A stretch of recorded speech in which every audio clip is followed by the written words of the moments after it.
ये वकीलों को ये टारगेट अचीव करना है। टाउटिज्म का कॉन्सेप्ट है हमारे कि लाइन लगा के सड़क के किनारे बैठ जाएं।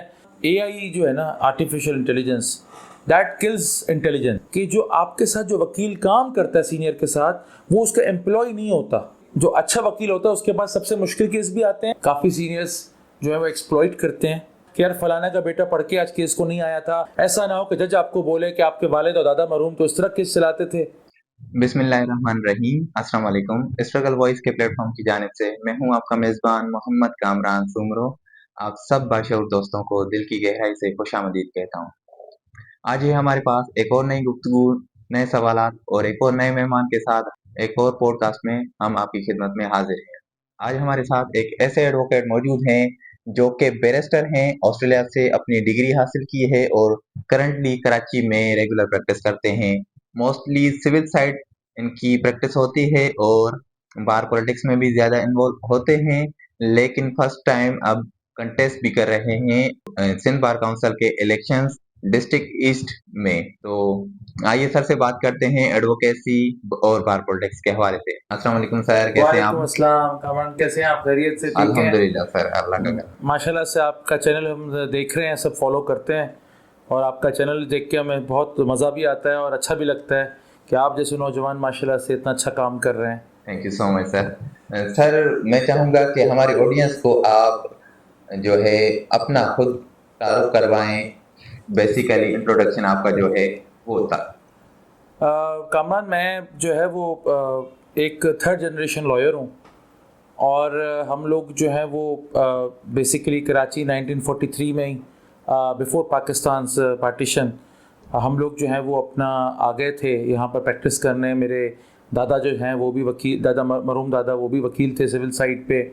उसके बाद मेरे वालिद, उन्होंने 50 इयर्स प्रैक्टिस की। फिर मेरे दादा के बाद मेरे वालिद साहब, उन्होंने भी 50 इयर्स की प्रैक्टिस की।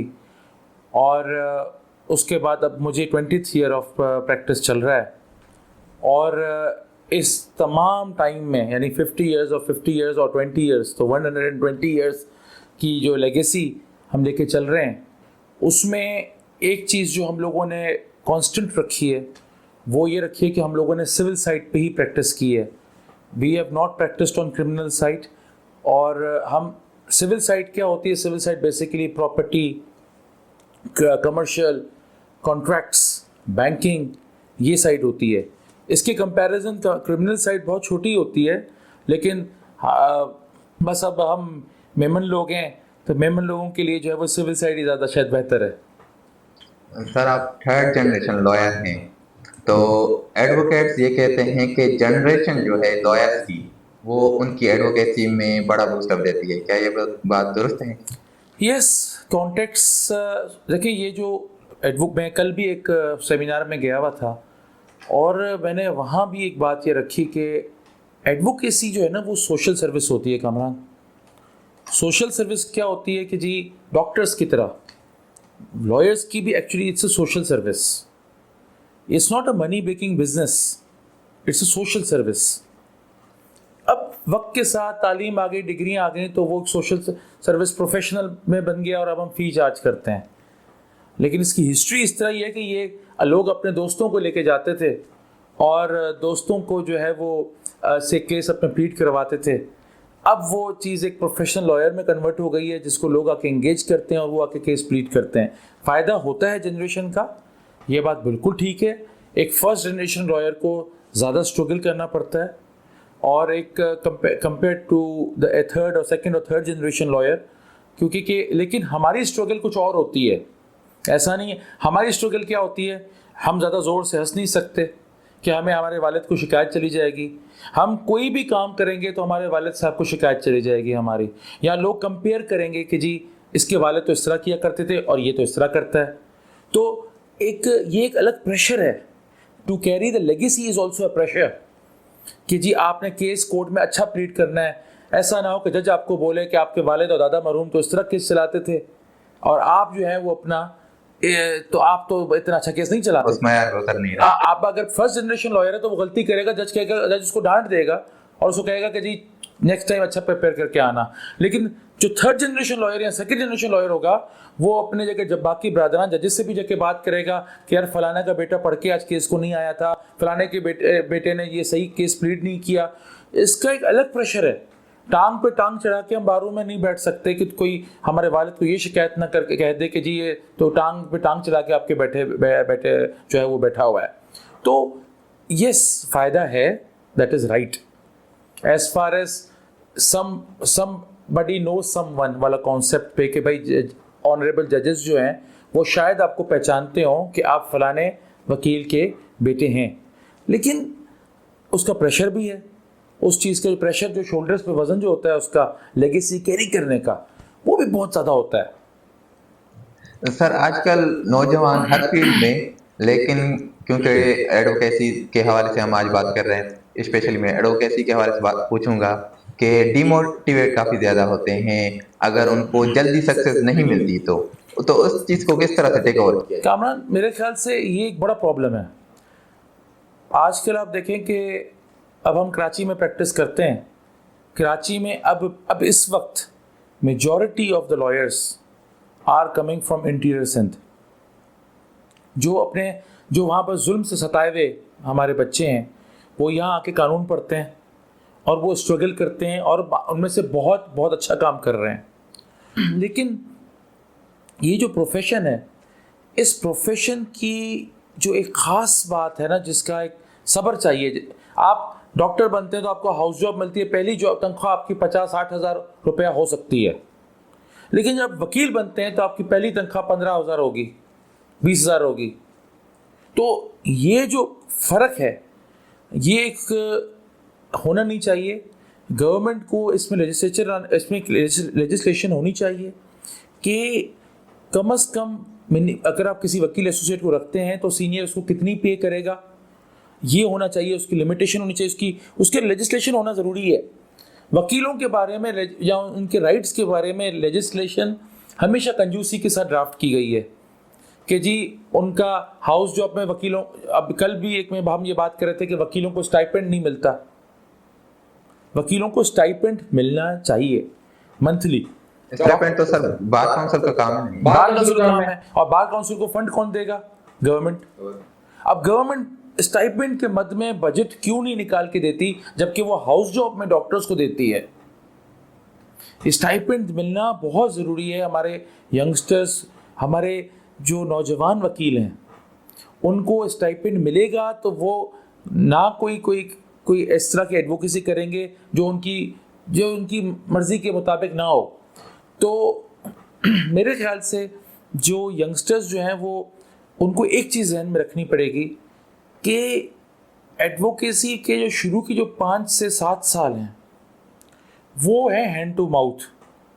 इसका वो जहन बना लें पढ़ाई के दौरान कि या तो आपको पीछे से कहीं से कोई फाइनेंशियल सपोर्ट आ रही हो, वरना शुरू के जो 5 से 7 साल हैं वो हमें काफ़ी स्ट्रगल करना पड़ता है। और इवन अगर आप इस्टेब्लिश्ड फैमिली से भी हैं तब भी आपको केस तो जाके चलाना है कोर्ट में, आपको तैयारी तो करनी है।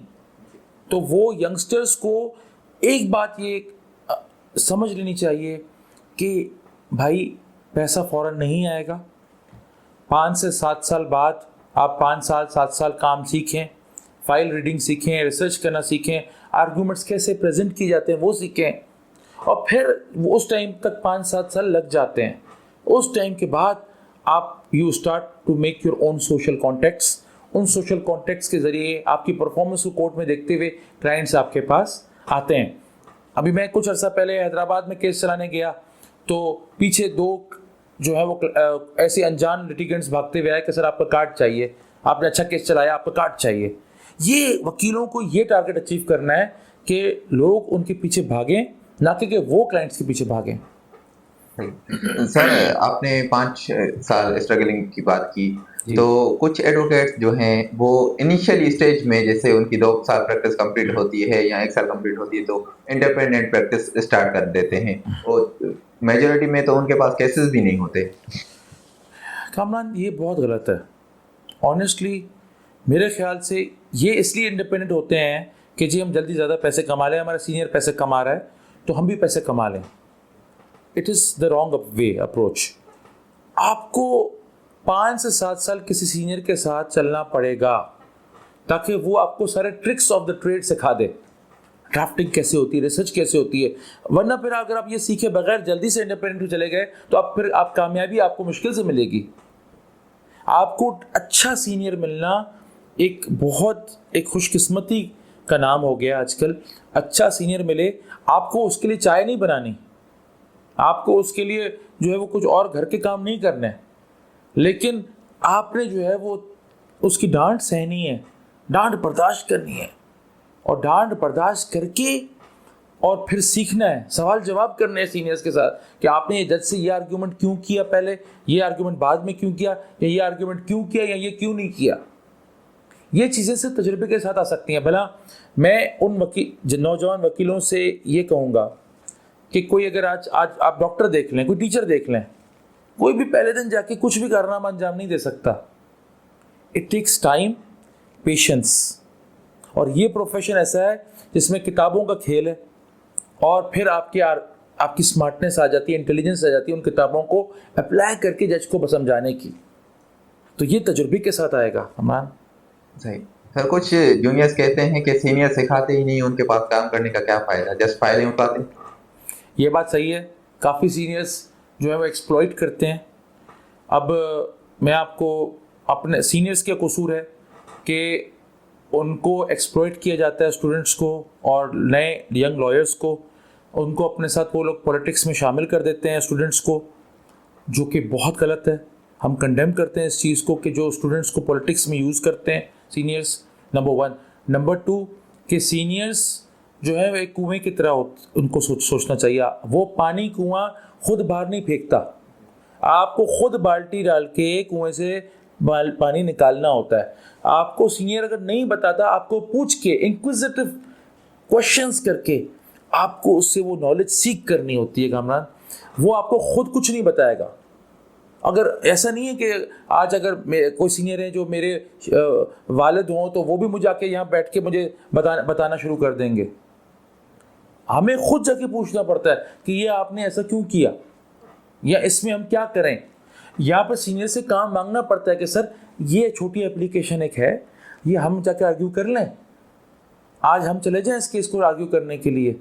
तो वो फिर सीनियर आपको एक दफ़ा ना करेगा, 2 दफ़ा ना करेगा, तीसरी दफ़ा कहेगा हाँ जाओ आर्ग्यू करके आओ, और वो आपकी इब्तिदा होगी पहले दिन केस प्रेजेंटेशन की।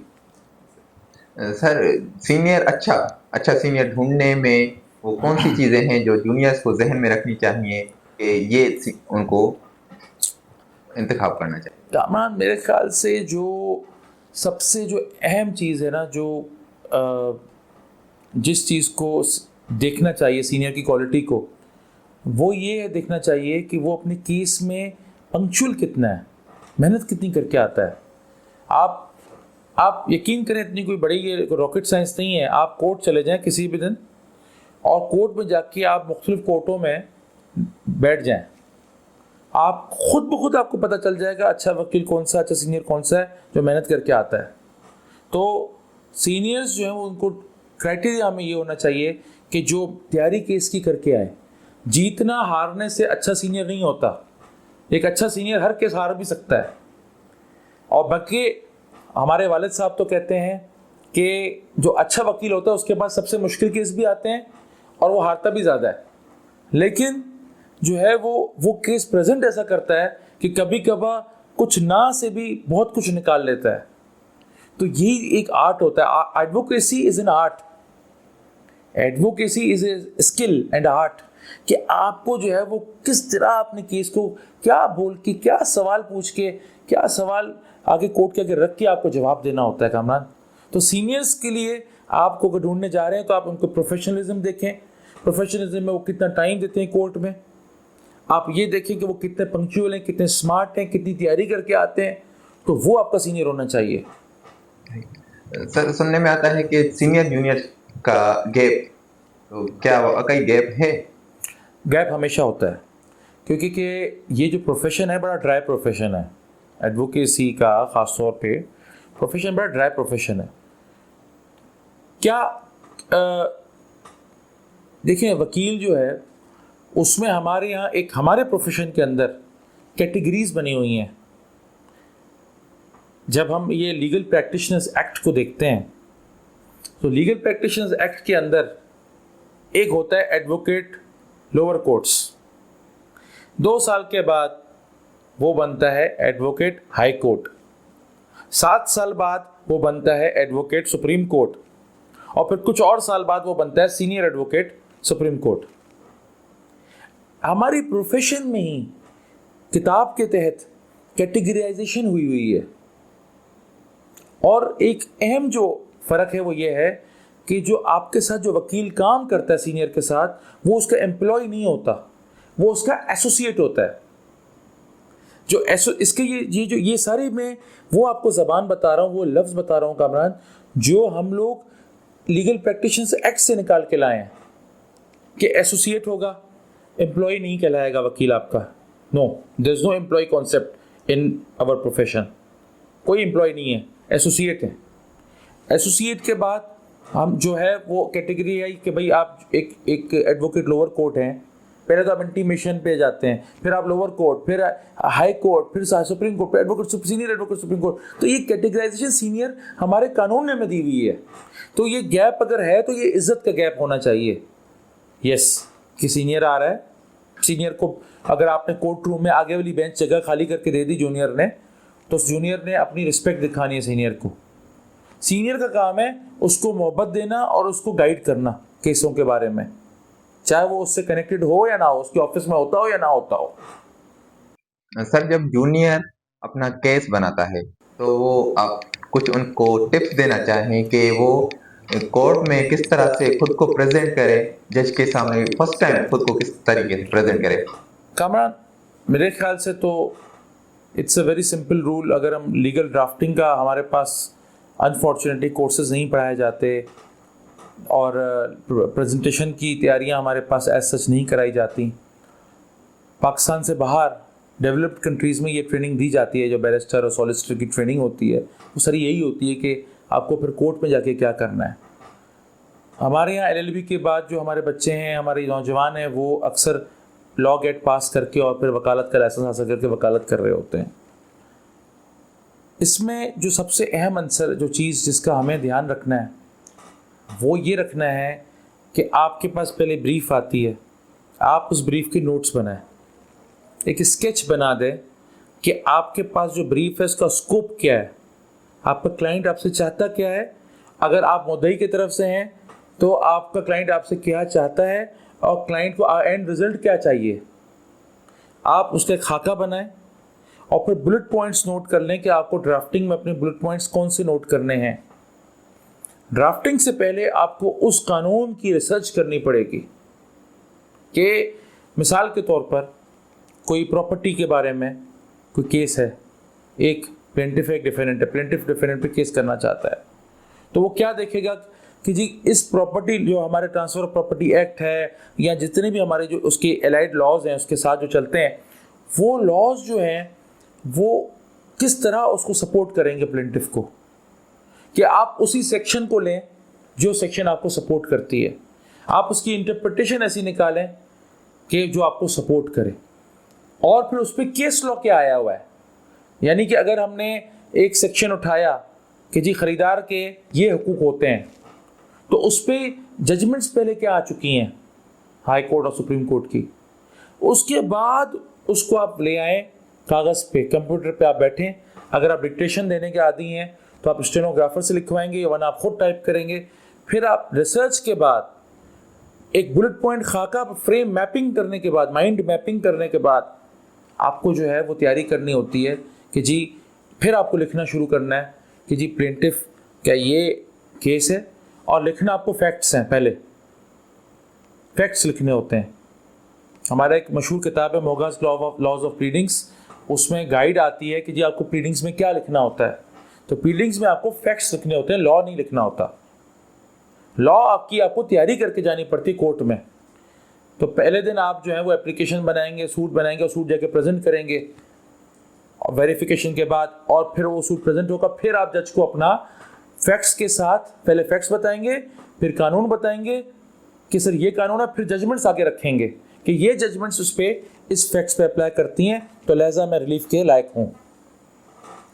अच्छा सर, जो आजकल जूनियर हैं वो ज़्यादातर रिलाय कर रहे हैं एआई पर ड्राफ्टिंग में या छोटी सी एप्लीकेशन के लिए भी एआई को यूज़ करते हैं।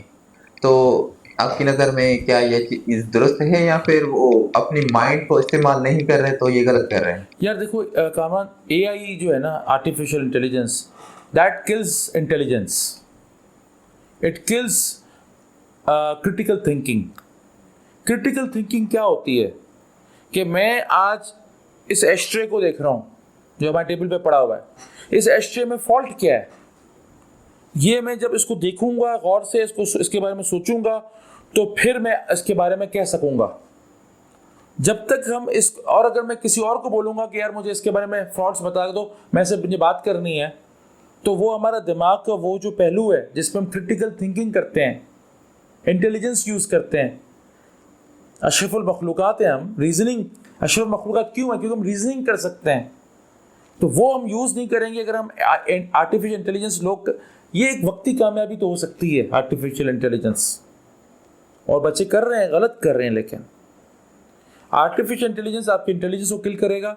आपको लॉ हमारा जितना भी है, जो जजमेंट्स हैं, वो एक इंसान लिखता है, आपको उस इंसान को ही जाके समझाना है, रोबोट को नहीं समझाना। आपने इंसान को इंसान की लैंग्वेज में समझाएं, आर्टिफिशियल इंटेलिजेंस की नहीं। और उसमें मैंने बहुत देखा है कि कुछ दोस्त जो हैं उनको काम तो आता है, लेकिन वो एआई इसलिए यूज़ करते हैं कि उनको इंग्लिश में हेल्प मिल जाती है, कि वो इंग्लिश परफेक्ट होती है ऑलमोस्ट। कुछ लोग क्विकली भी करने की कोशिश करते हैं ताकि जल्दी हो जाए। जल्दी भी कर लेते हैं, या फिर इंग्लिश में, क्योंकि उनको इंग्लिश में होना टाइम लगता है, तो वो इंग्लिश, उनको इंग्लिश के आप कोर्सेज करने चाहिए आपको, लेकिन एआई की हेल्प बने कि इंग्लिश ख़राब हो आपकी, आप, लेकिन आपको क्यों, आपकी कोर्ट लैंग्वेज इंग्लिश है ना, कोई और लैंग्वेज है नहीं आपकी, court language is English basically. सारे हमारे कानून मोस्टली वो इंग्लिश में लिखे हुए हैं, तो इंग्लिश आपकी अच्छी होनी चाहिए ताकि आप पढ़ सकें उसको और उसको अप्लाई कर सकें। लेकिन आर्टिफिशियल इंटेलिजेंस की जहाँ तक ताल्लुक है, वो यूनिवर्सिटीज़ में प्लेजरिज्म को चेक करने के लिए, इस तरह सॉफ्टवेयर्स के लिए या किसी मैकेनिकल चीज़ को चलाने के लिए तो सही है, लेकिन कोर्ट में वो हमारी इंटेलिजेंस को किल कर देगा। And I don't agree with that approach at all.